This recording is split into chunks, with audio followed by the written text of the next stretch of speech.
Hey guys, SpinoDude here, and welcome back to another video. Marvin, bring out the figure we're going to take a look at today. Thank you, Marvin. Alrighty guys, so today we're going to be taking a look at the 2017 Schleich Utahraptor, the paint variant from the Feathered Raptors box set. Now this was kindly sent over to the channel from my good friend Cesar over at ArtsyDilo. I'll put a link in the description down to his YouTube channel so you can go check him out. So thank you, Cesar, for sending this over so we could take a look at it today. Ever since 2017, I've been I was interested in the Utahraptors when I saw the first promo images, but as time went on and I saw pictures of them in hand, I kind of lost my interest, and I was still mildly interested in them, so I thank you for the opportunity for letting me review one of them and seeing them in hand for the first time. Now, this is a step in the right direction for Raptors for Schleich, but it's still not there 100%, and there are a lot of problems with this figure that we're going to be covering. But first of all, the overall appearance of it, I do really like the posture, I have to say, and there are 3 points of articulation on this figure, which is most interesting because only a few Schleich figures have arm articulation. This is the first time that, well no, this is the second time Schleich has had arm articulation in a Raptor figure. The green Raptor from 2012 or 2013, the Velociraptor with no feathers, that one had arm articulation. This one has pretty good range of motion with the arms, as you can see. They can go up to right about under the jaw on both sides, and then they go right down like that into almost like a threatened position. Like a threatened position. I think that looks kind of cool. And then of course the jaw is articulated, as with most Schleich theropods nowadays. And I think that looks interesting with the wings down like that. But I prefer it with the wings out like that still. But I do think that this sort of battle-ready pose for this animal looks pretty cool, I've got to say. I like the way the legs are slightly crouched and the animal's kind of a little bit lower down towards the front with the tail kind of, you know, higher up. It's not too low towards the front, but I think it looks pretty cool. Now let's get into some more details and stuff on this figure. We'll start off with the head, actually. Let's zoom in. Alright, now the head, first of all, does not have the shape of a Utahraptor skull. The head here is very triangular. It's very tall around the section where the eyes are at, and it's very triangular going down the snout. Utahraptor had a more elongated and slender snout from the reconstructions and the skeletals I've seen and everything. It's still a much bulkier skull in comparison to other dromaeosaurs and such, but this head looks it looks too carnosaur to fit with Utahraptor, in my opinion. The eyes are done in a green color, as you can see there.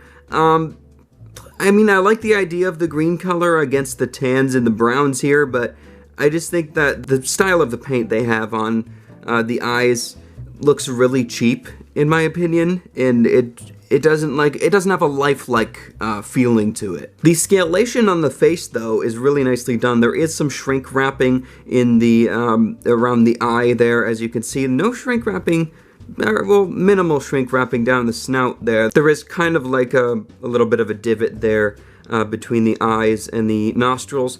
But I do really like on the top here. I really like the way the scales look going down the top of the skull. I like the pattern they make.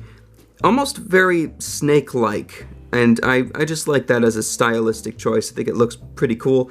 Nostrils are carved out on the front of the snout there, and if we open the mouth, you can see that there is a tongue sculpted out on the inside there, and the roof of the mouth is just all in brown with a little bit of grooving detail, but the mouth doesn't open very far anyway, so it's not something that I'm incredibly worried about with the detailing, like on the roof of the mouth especially, because it doesn't open very wide.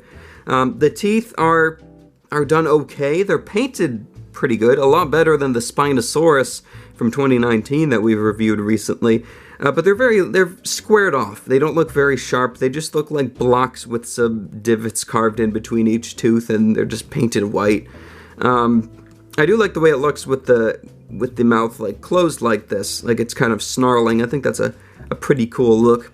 But anyway, that's the head, and moving down into the feathers on the body. Now, first of all, this is not what dromaeosaurs would have been feathered like.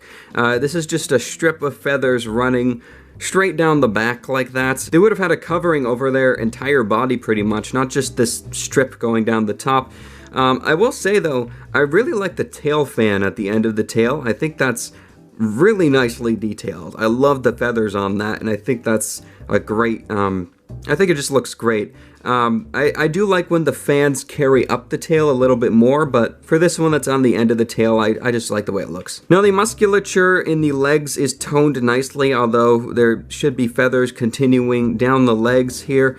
The feet are detailed very nicely as well, but I don't know why Schleich with their raptors, they tend to have this thing where they extend the dew claw out and use it to balance the foot, and then they have the sickle claw touching the ground all the time. I don't know why they're so, I don't know why they do that all the time instead of just raising the toe claw up for a change. There's nothing wrong with that. I think the toe claw should be larger, maybe even much larger than this in comparison to the other claws on the feet, but I just don't know why they keep having it touching the ground over and over again. And then moving on to the arms on this figure, which I have the most problems with out of any other part of the body on this figure. These arms bother me so much. First of all, this is not how wings work. This is not how featherings on wings work on any birds or animals or anything. The feathers do not attach to the underside of the arm like this. It just looks really unnatural, and it looks like it has this weird, like, feather-like growth coming out of its arm. It doesn't look like it's truly supposed to be a part of the animal's body. But then we move into the hands, and I will give props to Schleich. The hands are not pronated, which is good, but the hands are just really ugly and very creature and monster-like with all of the multiple bends in each finger and the way they're positioned. They look almost human-like, and I don't know.